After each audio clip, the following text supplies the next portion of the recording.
Arc 7, The Land of the Wolves. Chapter 44, Shrinking Vision. The incomprehensible situation overwhelmed Natsuki Subaru's small brain. The situation was that shocking, it couldn't be said in any other way. Without being aware of his death, Subaru had returned to the time of the ruled bantering with Albert. Even if he did not want to admit it, he had to. Subaru had lost his life, and had returned by death back to this moment. Even so, Subaru, it was in the middle of a game of hide-and-seek, in which death shouldn't happen. Covering his mouth with his small palm, Subaru struggled desperately to recall what had happened. The game of hide-and-seek with Albert had begun, and, overcoming the monstrous old man's predisposition for wickedness, within the first room there, he had succeeded in finding the shinobi hidden behind their eyelids. Going off that momentum, Subaru and the others had stepped out of the inn to identify the next hiding place of the mysterious old man. And then, suddenly, the world went dark. The next thing he knew, he was back in this place. Subaru. Abel, if we are to take up on your offer, we shall need to be clear about some matters. Albert, oh, what do you mean? Abel, you yourself have said so. If you wish to give us a higher chance at victory, you should not leave too much room for pointless exertions. What is desired from one another must be made clear. Albert. Kaka. While Subaru was having those thoughts, the negotiations with Albert continued on to the next step, one their own. The next step in the conversation between Abel and Albert would be the selection of the game, and after that was the premise of the rules. In other words, Abel, hide and seek it is. And so, Abel once again declared that. After that, the terms of the hide-and-seek game were exchanged with Albert. It also ended up being exactly as Subaru knew it would be. No new conditions were added, and no necessary details were cut. Inevitably, it stayed the same. Although, Subaru, just to be completely sure, you're only hiding, Albert-san. You're not going to sneak around and try to attack us.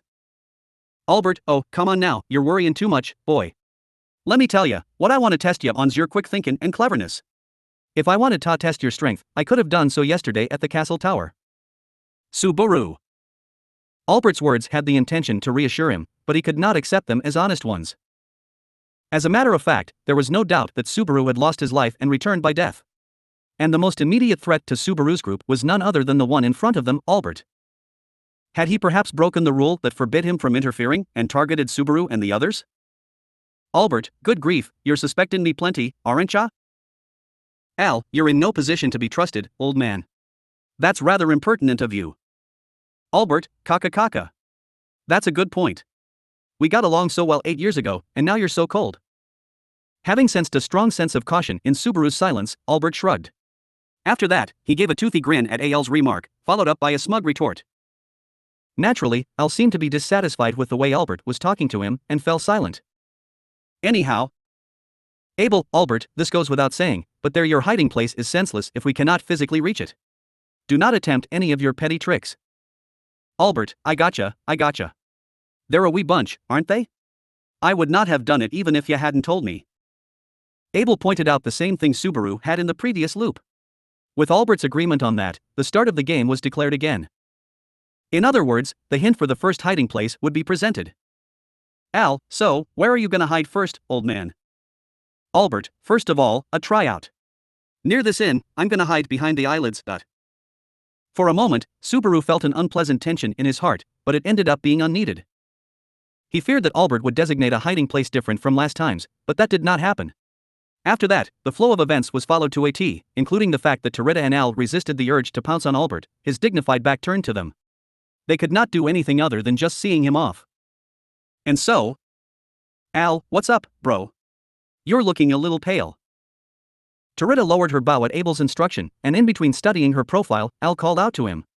Those statements followed a slightly different flow compared to the previous loop.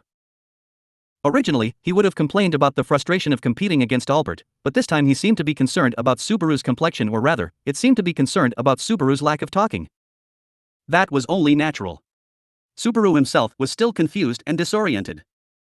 Since he himself was unable to recover from that sudden return by death and its psychological shock. Subaru, no, my bad.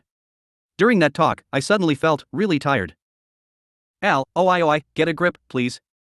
Mine and Medium-chan's abilities were halved because we were shrunken, but unlike ours, your strong points should still be intact despite being small, right bro? Subaru, my strengths. Medium, of course. The great thing about Subaru-chin's that he's smart. Big bro's amazing, but isn't Subaru-chin amazing too? You're calm, although your boobies became small. Following AL's encouragement, Medium also joined in with good spirits. While holding Louis in her arms, she patted her chest, her own breasts now gone. Observing the state of those two, Subaru then let out a long sigh. Those two people who had encouraged him were right. There were almost no situations in which Subaru would be physically useful to begin with, regardless of whether he had been made smaller. Because of that, Subaru was the one least affected by having been made smaller. This was not the time for Subaru to be dragging out his mental exhaustion on and on. Subaru, I've told you already, don't look at me like that. If you're going to show off the full effect of the Oni mask, that cognitive disruption feature alone should be enough. Abel, you have regained some of your good judgment. But you have surprised me beyond my expectations. I took you as a fool on whom the effects of this mask had gone unnoticed for certain. Subaru, I wouldn't have been surprised if you were just wearing the mask because of your eccentric behavior though. Encouraged by Alan Medium, Subaru raised his face and sent a retort straight back to Abel. Abel, who had been patronizing him and regarded him as a useless man, saw that Subaru had regained the strength to raise his head, which seemingly made him refrain to use any further sarcasm. The fact that he felt this was a concession led one to believe that Abel's communication skills were not up to snuff, but there was no time to discuss it at this point. Al, so? I know he said he was gonna do a tryout first, but there are a lot of possible hiding places just around the inn, man. Bro, do you or Abel-chan have some kind of plan? With the purpose of moving the state of affairs along, Al turned his focus to Subaru and Abel. As an answer to this, Subaru could present Albert's first hiding place. The very room they were talking in at the moment was where the old man would return to, in fact. Given that the hint left by Albert was the same, there was no need to worry about that having changed.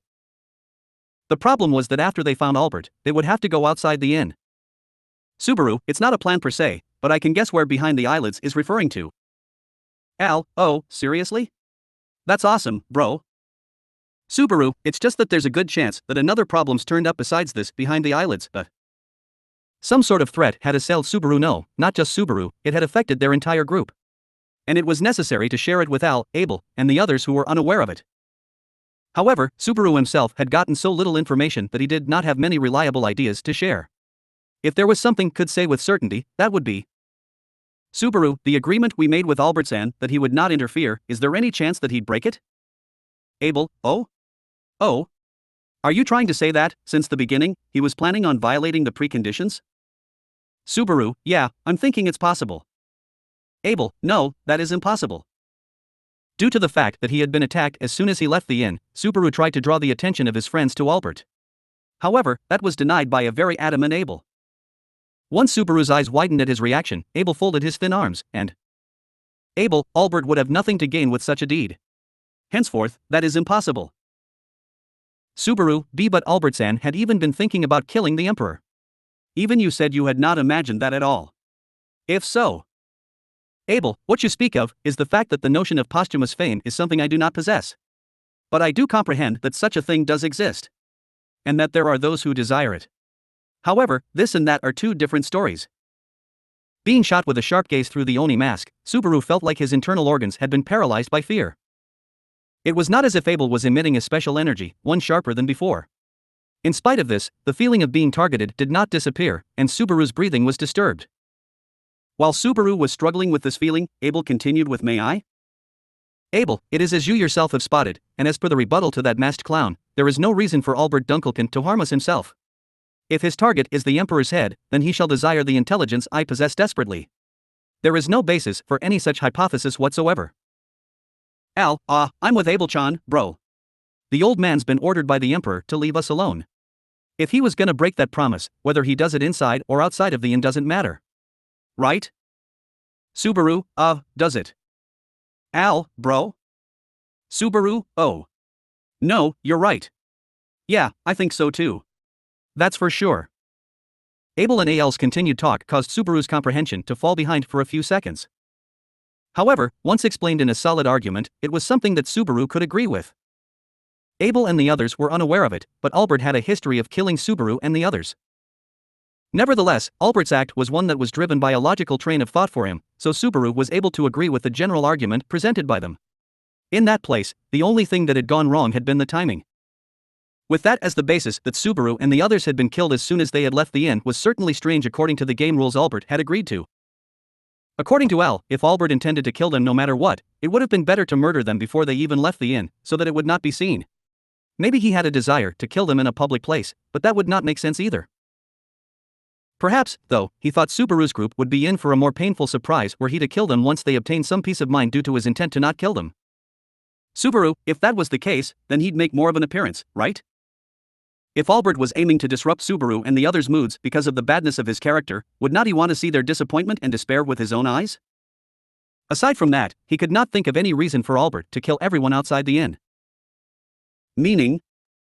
Subaru, what's this supposed to mean? Medium, hey, Subaru-chin, what are you worried about? Are you worried about going outside? Subaru, huh? Then, Medium peered into Subaru's face, who had fallen silent in his haste to sort out the situation. Right in front of him was a pair of round blue eyes, and Subaru involuntarily turned away with a whoa. As an immediate reaction to his own, Medium let out a wow, and quickly grabbed his hand. And so? Medium, there, Subaru-chin, calm down. Subaru, ah. Medium then pulled his hand, and held Subaru's head to her chest. As she slowly stroked his back, he could feel the beating of her heart on his forehead and cheeks. Her heart beat in a steady rhythm, tenderly smashing Subaru's frozen consciousness. Medium, when my head gets all messed up, I ask Big Bro to do this for me too. Big Bro also used to have people do this for him. Subaru, it calms me down, I can feel it. Medium, yeah, good. So, we can stay like this and you can tell me what's going on, okay? What's Subaru-chin worried about outside? Medium's voice, coming down from directly above him, did not rush Subaru to answer. Subaru wished to be spoiled by Medium's generosity and kindness that did not change even though she had been made younger. But he knew that the current time would not allow that. So, as a trade-off, while having his head held by Medium like that, with difficulty he developed a thought. Subaru, it's just that. I feel like there's a dangerous situation outside the inn. Medium, is it dangerous out there? Subaru, yeah, that's right. I think someone's trying to kill us. Nodding her head, Medium listened to Subaru's overly vague idea. To be honest, even he could notice that the statement was too unconvincing and unfounded. Without being able to better word himself, he would never be able to convince Abel and Al, Medium regardless. Like, as an example. Subaru, actually, if we go outside the inn, that's where we die. At that moment, the world stood still. Subaru. The clear, audible pulse of Medium faded into eternity, and her face and breathing, which were right in front of him, went out of reach. Anything and everything was far away. Color was lost, sound was lost, the flow of time was lost, the freedom to move was lost. He could not move. He did not move. He was not moved. He was not allowed to move. And then, with his voice, his breathing, and even his eyes prohibited of free will, something repulsive, terrifying, frightening slowly loomed towards the edge of Subaru's consciousness. Why was he violating the taboo, as if it were lamenting that the sable shadow crept closer towards him? Why did he forget this? Slender dark pigmented fingers slid into his chest without effort. Why would he repeat this so many times? The voice of the witch arrived, blotting out anything and everything. I love you. A voice that had not been heard in a very, very long time, dragged Subaru to hell. His heart was gripped, and a tremendous pain tore Subaru's motionless body to shreds. It tormented him. It violated him. Humiliated him. Marked him, so he would never forget it again. And then... Subaru, hook. Medium, Subaru-chin? Suddenly, sound, color, the flow of time returned, and he felt the fierce flow of blood throughout his body. His head remained pressed against Medium's chest, but what he picked up was not her tender heartbeat, but the resumption of his own blood flow and his own unusual, frightened, racing heartbeat. The witch's anger at having broken the taboo was immense, to the point of losing his voice, to the point of breaking his understanding, to the point of violating his soul. Subaru cursed himself. Why had he put himself through so much pain and suffering, he wondered. By no means could he confide in others about return by death. He could not even inadvertently speak of it in something like an analogy. If he attempted to convey those intentions of his to anyone, the dark-colored evil hand, that of the Witch of Envy, would overcome any obstacle and reach for Subaru's heart. Not to mention... Subaru, that was a close one. Muttering so, Subaru checked the presence of the one holding him, Medium, and that of the one surrounding him, Abel, Al, Tarita, and Lewis. The feeling of heat rising in the corner of his eyes was one of relief that they had not been harmed. The confession of return by death carried alongside a risk utmost feared by Subaru. That was, the possibility that the evil hand would lay harm on someone other than Subaru, and that, unlike the threat Subaru faced, it would not dispel its power until it severed their thread of life. If that possibility were not actualized, and the only one to suffer were Subaru, that would be the next best outcome. Of course, it was undeniable that the optimal would have been if Subaru had not been subjected to any pain. Subaru, medium, san. Thank you, I'm okay now. Medium, really? Like, you look even more pained than before. Subaru, if I'm the only one feeling miserable, that'd seriously be the best thing in this situation. Raising his face towards her, Subaru was released from Medium's embrace. Although Medium looked somewhat hesitant about it, she was unable to say anything more at Subaru's insistence. As much as her concern was appreciated, the situation did not allow for it. And without exaggeration, the fact remained that Medium had helped a lot. Subaru, I'm sorry if I sound weird and unsettling. But I really feel it's dangerous outside. So, Al, don't go out there, you say? But then we wouldn't play the game with Albert. Of course, there's always the option of not playing the game with him. Subaru. Abel, in that case, we shall have no choice but to cancel our negotiations with Yorna Miss Higure. This trip has been a long one, and you, the clown, and Medium have all shrunk as a result. Al, well, some people might desire the result of being rejuvenated for the rest of their lives, you know? He followed up Abel's cold-hearted statement with an impotent tease. Al's point, however, was squarely contradicted by Albert's statement. Albeit the details were unknown, it seemed that the infantilization that had befallen Subaru and the others had some disadvantages. It was not just simple rejuvenation, it seemed. In other words, this infantilization was, without a doubt, a bomb. Al, in any case, I can't stay small. Since we chose not to surround the old man and beat him, we gotta win the game of hide and seek. Subaru, I know. I'm not going to forfeit the game. It's just that it's really dangerous out there. So? Abel, and so? Subaru, well, I want to be careful if we go out there. Also, I want you to believe me when I say very strange things. Abel. Subaru appealed, looking straight ahead and up at the man standing before him. He could see Abel's eyes narrowing through the Oni mask at the offhand remark. He could tell that Al was also subtly baffled, as well. Certainly, he was not persuasive, and he lacked the trial and error of trying to persuade them. To Rita, nevertheless, Subaru does speak some truth. We've been caught in an enemy trap, and this is a place that should be considered enemy territory. So, there's no harm in raising our guard. Medium, yes, I agree with Tarita-chan. Let's be careful. If I get any smaller, I won't be able to stop Lewis-chan. Lewis, AUU. However, Tarita and Medium agreed with Subaru's opinion. It was unclear what Lewis's intentions were as of her shout at the end, but it appeared that there had been no hostility towards Subaru there. Tarita and the others who were in tune with him were not talking about anything difficult. They were just trying to increase their own awareness of the need to be careful, because there was no such thing as too much caution. Subaru could not think of any reason for Abel's reluctance, aside from the fact Abel just didn't like him. Subaru, if you don't accept it, well then, I'll show you some proof. Abel, proof, is it? Subaru, proof that my ideas shouldn't be ignored. I'll tell you where Albert-san is. I'll tell you where he's hiding, where that behind the eyelids is. Abel, do you believe that to be enough of a bargaining chip? One way or another, you must reveal it. It is you who shall suffer the disadvantage of concealing it. Subaru, ugh. However, stubborn as he was, Abel refuted Subaru's opinion, which provoked a spontaneous groan from the latter, lost for words. Before he could say anything else, Al interrupted with now. Al, Abel-chan, bro said he's gonna give us something to base a decision out of. In fact, what he said was so out of nowhere that I can't get rid of the question mark over my head. But it's not the first time he said something outrageous. Right? Abel. Al, if you ain't listening to bro's opinion here, there's no point in bringing him along. And if you're still gonna say you'll disrespect him, well, then you're just gonna ruin my mood too. Abel, ho. As Al tried to cover Subaru with his back, they changed positions. Al's voice, as he confronted Abel, dropped in tone. Even though it was a deep voice at the level of a young boy, it was low enough to change the mood. Abel's gaze, looking down on him, also turned cold, causing Subaru to gulp. Abel's relationship with Al was much more fragile than Subaru had expected, although he had not paid much attention to it so far. Originally, Al had accompanied Subaru to the Demon City with the intention of going along with him.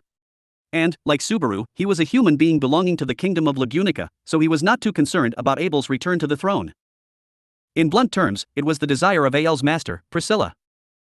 Therefore, Al personally had no reason to support either Abel's cause or Abel himself. Here it was manifesting itself as a distinct crack in their relationship. Physically, Al had shrunk to a 10-year-old him, but could Abel really beat Al? Al's true capabilities in this state were unknown to him, and there was no benefit in letting this stare-off continue for long. So, Subaru, stop fighting. Alright, I lost. I give up. Wrapping around his protector, Al, to put himself in front, Subaru raised his voice. There was nothing good to be gained here in a disagreement among allies. It would be much better for Subaru to become the bad guy than to continue such a useless struggle. Besides, either way, he had been able to warn them. Tarita, Medium, and even Al must have heard Subaru's plea. They would be very careful once they left the inn. The problem would be when death loomed in a way that made caution scarce. At that point, Subaru would have to put his body on the line and do something about it. Subaru, we can't be wasting time here. Everyone, ready up. Abel.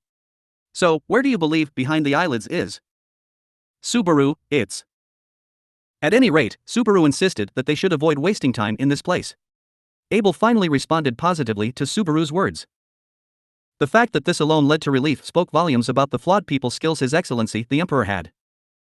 Anyway, Subaru decided to answer with honesty. Albert's first hiding place, that would be. Albert, next time, I'll be sure to hide a little better. Al, wait, old man. Shit, he's gone. Opening the room's window, Albert jumped out of the inn. Al hurriedly followed the nimble-footed old man, but by the time he reached the window, the skilled shinobi had long since disappeared into the hustle and bustle of the city. The speed with which he escaped was peerless, you could only be amazed by it or utterly frustrated. Tarita, Subaru, that man's next hiding place. Medium, Subaru-chan, did you understand? Do you know what it is? Everything has developed as it had before, with Subaru having found Albert's first hiding place without trouble. Tarita and Medium both looked at him with expectation. However, unfortunately, the second hiding place, the answer to Abyss with a great view, was unknown. He was unable to give them a suitable answer, and Medium and the others slumped their shoulders, although they collected themselves again, following the same flow as last time. Al, so, how's it going, Abel-chan? Bro did a great job guessing right where that old man was, didn't he? Abel, he deserves credit for his accomplishments. Al, that's all? Abel, as usual, we have no time to spare. We must uncover Albert's whereabouts twice more. What else is there? Al, is that so? Perhaps because of the earlier conversation, Al, prodding Abel, drooped his shoulders due to the latter's answer.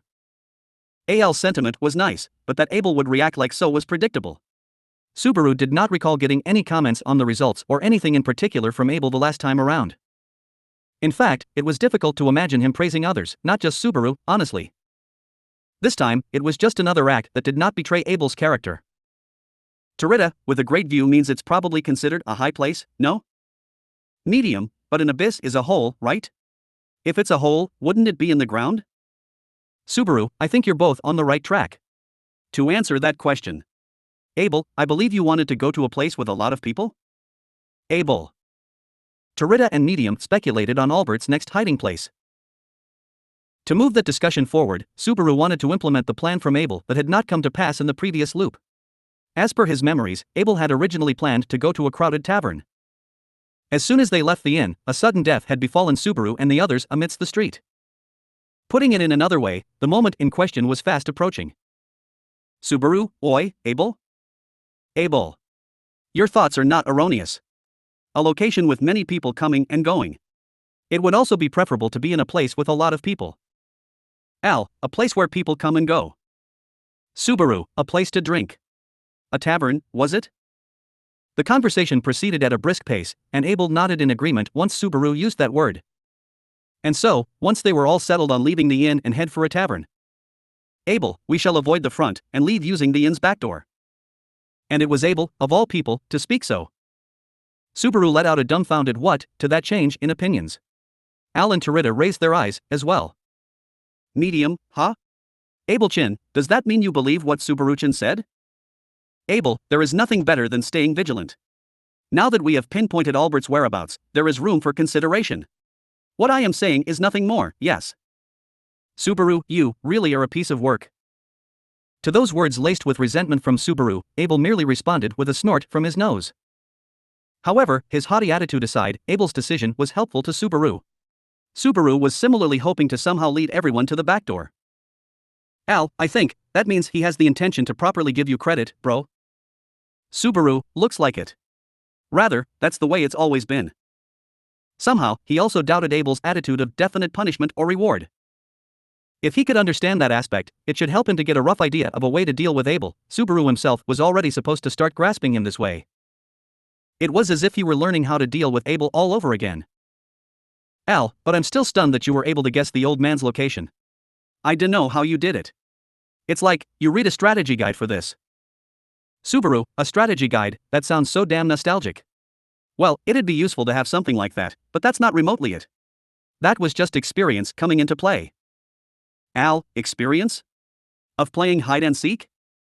Subaru, it's similar, you know. Like before. Like before? As he responded to his achievement of finding Albert being probed, Subaru's thoughts ground to a halt. One of the reasons as to why Subaru had been able to tell that Albert was hiding in the starting room was because that was a typical development for the kind of behavior a person like him would have. Still, someone must have done something similar to that predictable event before Albert. So, Subaru should remember it clearly. Al, forgetting things? Forgetfulness is something old people do. Funny that, contrary to what you'd expect, although you're young now, you're forgetful too, bro. Subaru, forgetful. Al, that's it, isn't it? If it was someone else, it was someone close to you, bro. It shouldn't be the silver-haired girl, maybe the lowly that was always with you. Subaru, Beatrice. Al, whoa. Al's shoulders trembled as Subaru looked up and gave a powerful shout. But Subaru had no time to deal with Al's surprise. Of course not. Subaru, stop joking. No matter what he made of it, it was strange. It was Beatrice. Subaru's partner, a great spirit, both pretty and sweet. The clue to finding Albert had been the first prank she played on Subaru. If there was anyone that could take credit for that, it should be earned by Subaru and Beatrice. And yet, it was impossible that he'd just let that slip away. It was something that shouldn't have happened. Tarita, Subaru, Al, please come here. Suddenly, Tarita's sharp voice called out to the stunned Subaru. Looking up at her in reflex, he saw Tarita at the back door of the inn, peeking out the crack of the slightly open door to the outside. Her face, seen from the side, had a look of intense alarm. The reason for this alertness was probably nothing other than the death that had struck Subaru and the others. Tarita, we're already surrounded. There's probably close to 100 of them. Chapter 45, Konkon. Tiger at the front gate, wolf at the back gate. Strictly speaking, his situation was different, but it was a saying that crossed Subaru's mind. The fact that it had taken him a while to come up with even that saying really showed the difficulty of Subaru's circumstances. Al, nearly 100 enemies.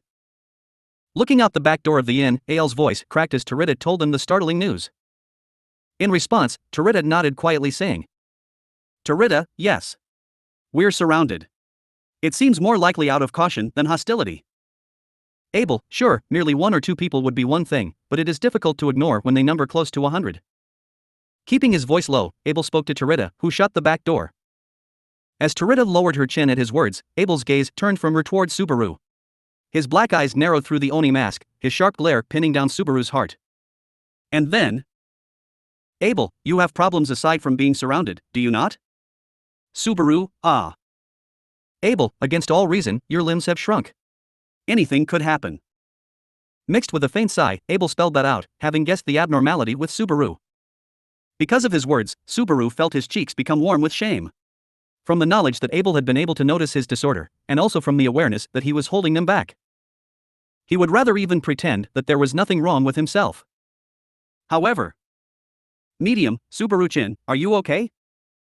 The voice of Medium, which had comforted the troubled Subaru just before, made him stop.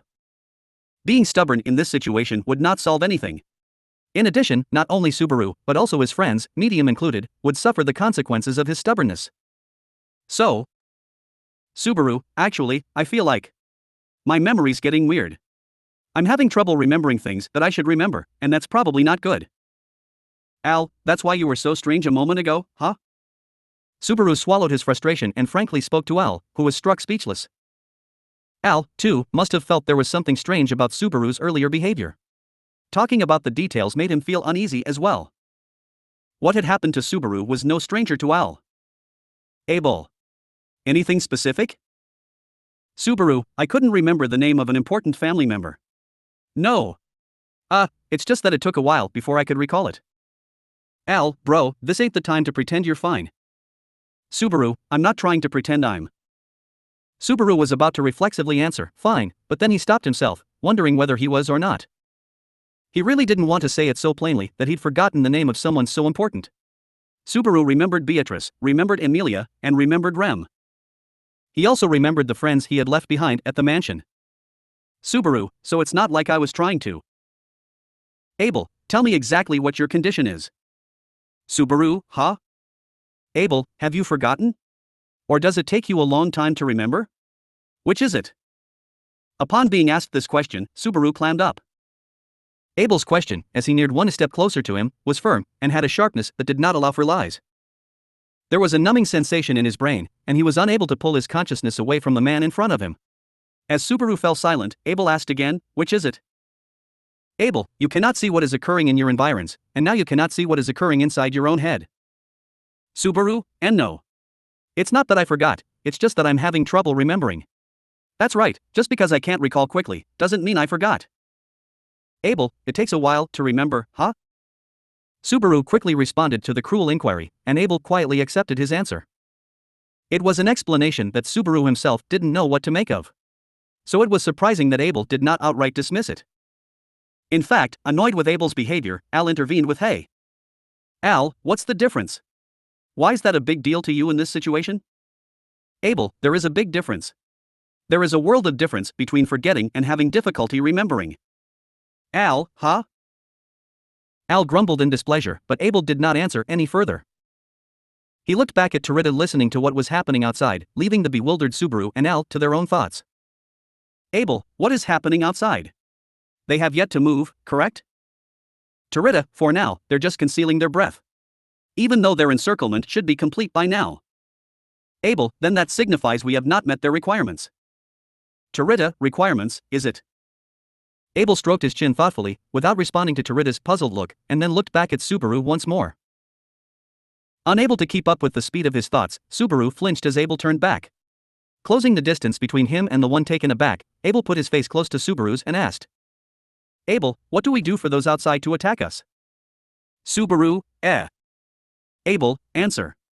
The conditions for those outside to attack us are. Subaru, that, even if you ask me. The question was repeated through the Oni mask, and Subaru caught his breath, tensing up. I don't understand it, even if you ask me, he thought. At any rate, even if he remembered what had happened before he returned by death, it had been such a sudden and unexpected death that he could not comprehend it at all. If only he had more information, he'd be able to give Abel a better idea of what to do. Abel, answer. However, Abel trampled on Subaru's hesitation and confusion, directing him a question. With Subaru unable to answer, the man donning the Oni mask grabbed him by his young shoulders in a fit of rage. Abel, answer. Natsuki Subaru. Subaru, I don't know. As soon as we go outside, they'll attack us. That's all I know. Replying upon being threatened, Subaru opened his eyes and clutched his chest. Once again, he impulsively revealed the information he had obtained through return by death. He was afraid that the penalty for violating the taboo might come back to haunt him. But nothing happened. Neither the stoppage of time around him, nor the evil hand that made him pay for his stupidity manifested. But instead, Louis, you. Having gotten between Subaru and Abel with a snarl, Louis protected Subaru with her back towards him as she glared directly at Abel, who had adopted a hardline attitude. Abel's arm was forced away from Subaru's shoulder by Louis, sending her a disapproving look. However, Louis was soon joined by a reassuring ally, Medium. Medium, Abel Chin. Don't bully Subaru Chin. I'll tell Big Bro. Abel, what should I do, being told that? In the first place, he just gave me necessary information. Going outside is the trigger, huh? Abel shrugged his shoulders at Medium's reproachful glare, without even feeling remorse. His thoughtful expression caused Medium to say, geez, as she put her hands on her hips, directing her eyes at Subaru rather than Abel. Medium, Subaru-chin, are you okay? Abel was scary, wasn't he? Subaru, it's not like I was scared. I was just a little surprised. Yeah. Medium, really? I hope so. You're a strong boy, Subaru-chin. As she said this, Medium's hand stroked Subaru's black hair with gentleness. The kindness of her touch, and the fact that he was being praised as a strong boy, made him feel ashamed once again. But in fact, he couldn't deny that his racing heart was slowly calming down. He thought he really was losing it. The relief he felt at being comforted by Medium aside, more troubling were the unspeakable feelings of reluctance and fear he felt towards Abel. He couldn't resist Abel's will, and so, he kept getting pushed around. It was like, Al, it's like a child and an adult. And I'm not just talking about looks. Subaru, ugh. Al's voice came from beside the downcast face of Subaru, as the latter gripped his chest. Subaru's face tightened as he felt he was being judged by Al, whose tone of voice was harsh, still reeling from his earlier conversation with Abel. Because of his words, a child and an adult, Subaru's doubts were cleared up. Yes, Al was right, that was the appropriate way to describe it. In fact, the current interaction between Subaru and Abel was similar to the power dynamic between a child and an adult. Not just in appearances, but also in mind, as if the latter were being pulled along by the former. Abel, listen. I think I know who we are up against. Tarita, do you really? While Subaru was experiencing an unfathomable sense of dread, Abel spoke in a low voice. Abel's words made Tarita's eyes widen in surprise. It was not only her who was surprised, but also everyone else present. To be more precise, everyone except Lewis, who was not following the conversation. At any rate, Abel got everyone's attention and nodded with a yes. Abel, from the conditions presented by Albert, and the 100 enemies identified by Tarita. If we exclude those possibilities that cannot be, we can, naturally, narrow down the options. Al, so, what do you think, oh clever Abel-chan? Who's after us?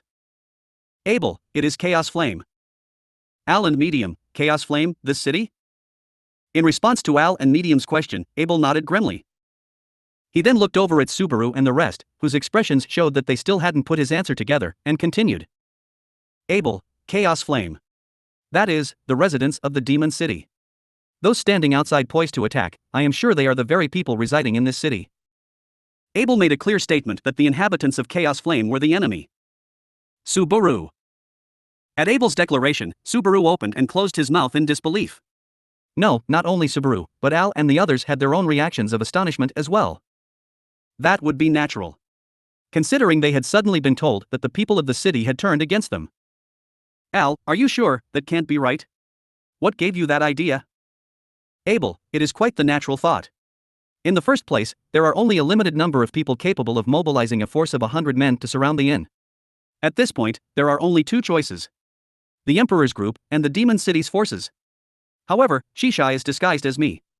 Furthermore, he does not possess the leeway to do what I would not do. Al, so that others won't find out he's not Abel-chan. So, what wouldn't you do? Abel, brazenly sending my forces to the Demon City. Subaru nearly nodded at the conclusive statement, but he couldn't decide if it was definitive information or not. If 100 soldiers accompanied the king, would that be too many or too few? He did not believe it strange at all if that many were present. Medium, I don't know much about it, but how many soldiers are there at Abel-chan's castle? Abel, are you inquiring about the number of troops at the imperial capital? If so.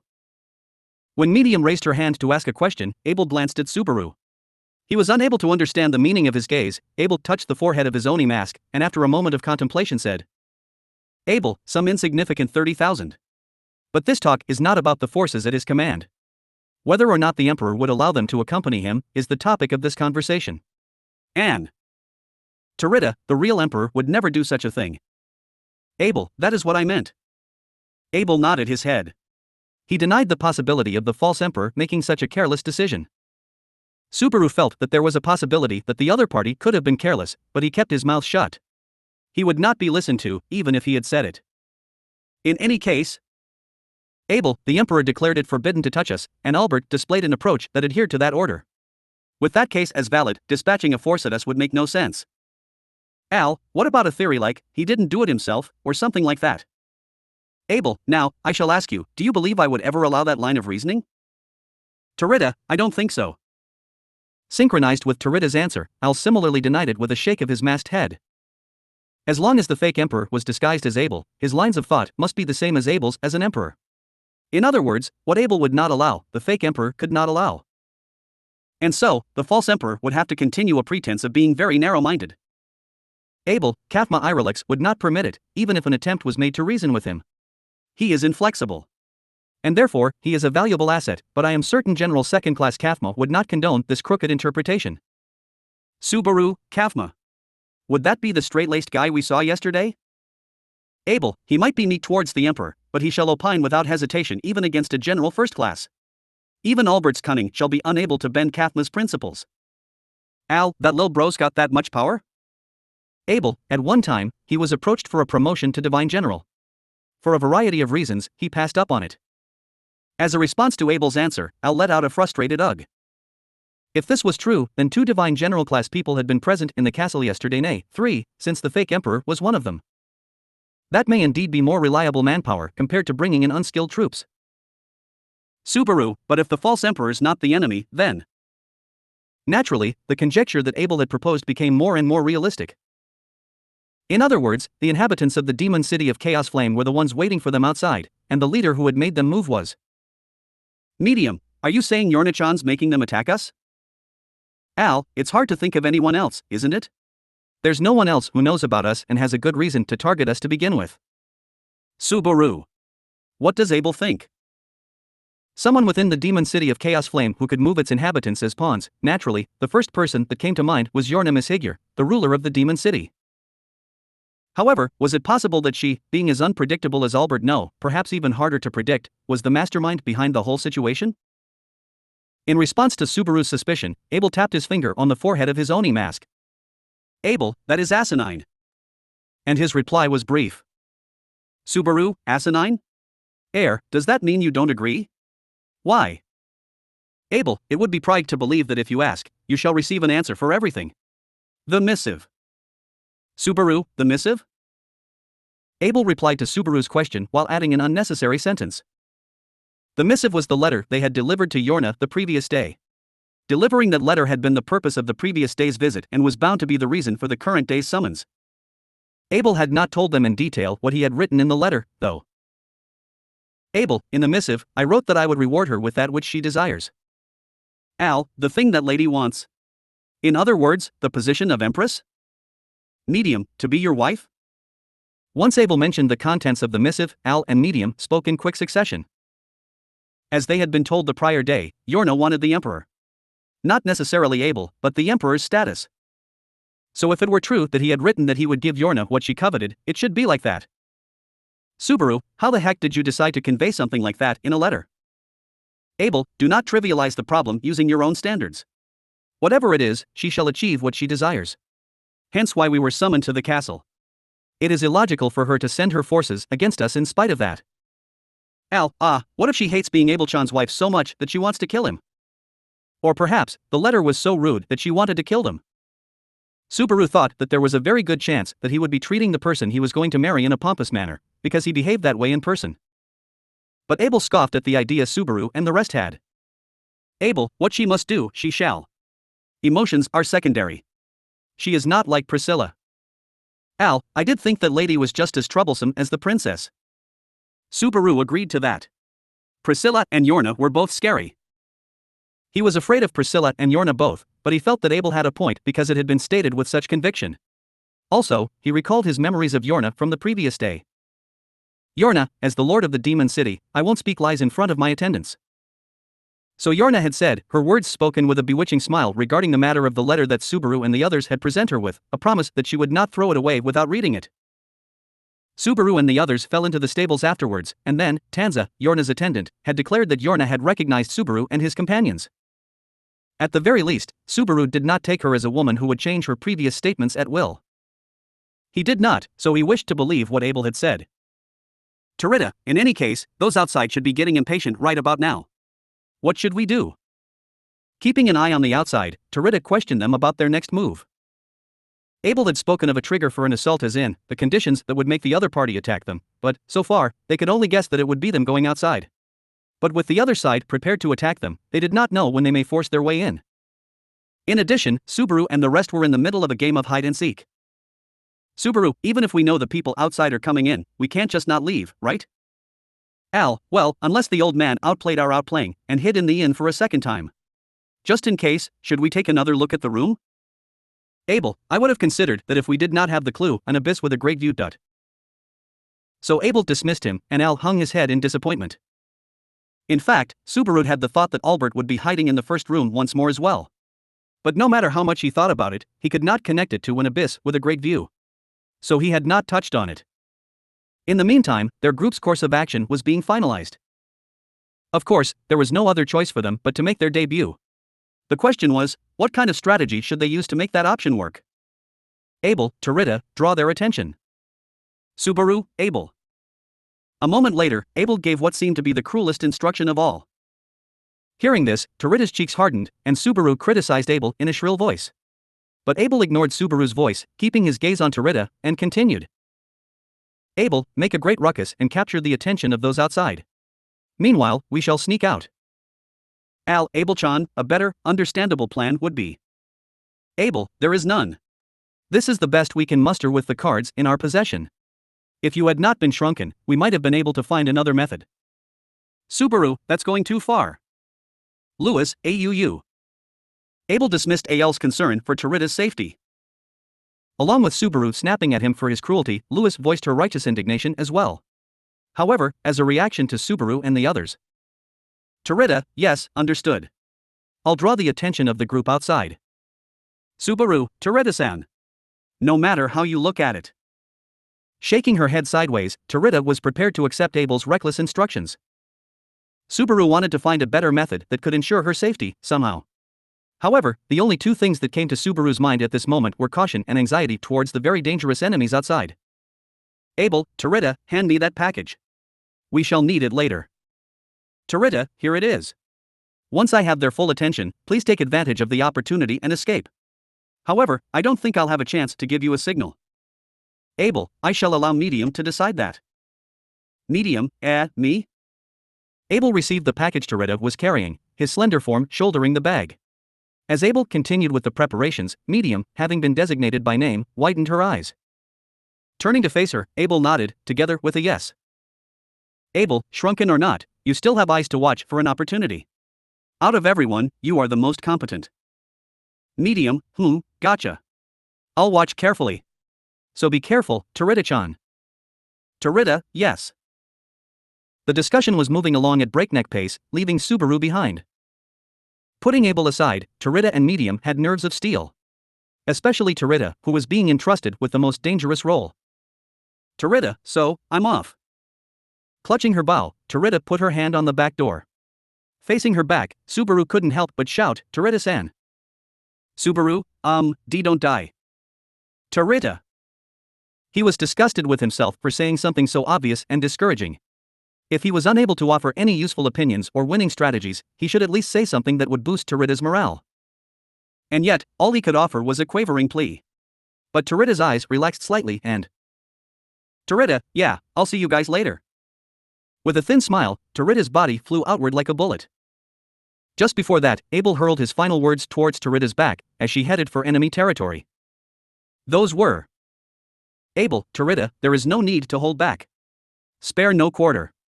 No matter who they are, no person in this city is easy to kill.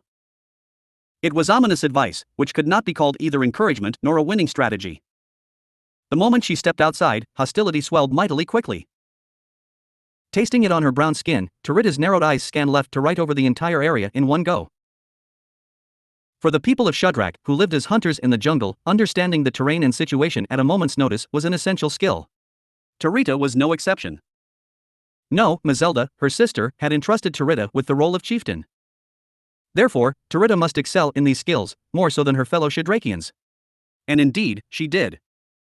Tarita, With a light gasp born at the back of her throat, Tarita assessed the number of hostile forces directed at her. Around her, there were about 100 people with the will to fight, but less than 20 of them had seized their hostility onto Tarita, who had rushed out the back door. In addition, the number of those able to move quickly among them would be even smaller. First thing would be to get the feet of those who turned around to. Tarita, no good. Her mind flashed back to the advice given by Abel just before she had taken off, to spare no quarter. Abel was a prideful, good-looking man. He met all the requirements of Mazelda's taste in men, and Tarita was not good at dealing with him. She was weak to pressure and went along with the flow without resistance. Plus, when confronted with someone with a nature like that of her sister or Abel, she would be rendered unable to express any of her opinions. That was why Tarita preferred someone who would listen to her. Particularly because she would take time to settle on an opinion, and would reel at being rushed. From that perspective, Flop, who had stayed behind at Garrel, was quite. Tarita, what am I thinking? Blushing red with momentary shame, Tarita drew her bowstring as if to vent. A moment later, arrows were released from the bow 3, at the same time. Tarita's archery skills manifested, with each arrow aiming at a different prey. One flew straight and two flew in a curve, as they cut the wind along the alleyway outside the inn, and pierced their targets. 3 men who had turned to face the rushing Tarita and made an attempt to step towards her, were shot in the neck and chest respectively, instantly robbing them of their fighting power. Tarita, hunting, is comfortable. It suited Tarita, because she was not required to talk to anyone. The prey did not expect Tarita to speak, nor did she want to communicate with them. The only dialogue that occurred was that of her arrows and their meeting the enemy. Even so, the result dubbed life and death need not be produced at the end of a conversation. ROHH. With a roar, several shadows rushed into the alley, replacing the men who had been shot through. The first thing that entered Tarita's field of vision was an oxman, his body so massive that, to gaze upon it all, she had to look up. A man with short, thick horns at the top of his head was ferociously using his frame to charge, all while unleashing a battle cry. A direct frontal hit would pulverize every bone in Tarita's thin body. However, there was no way to escape to her back or to her side.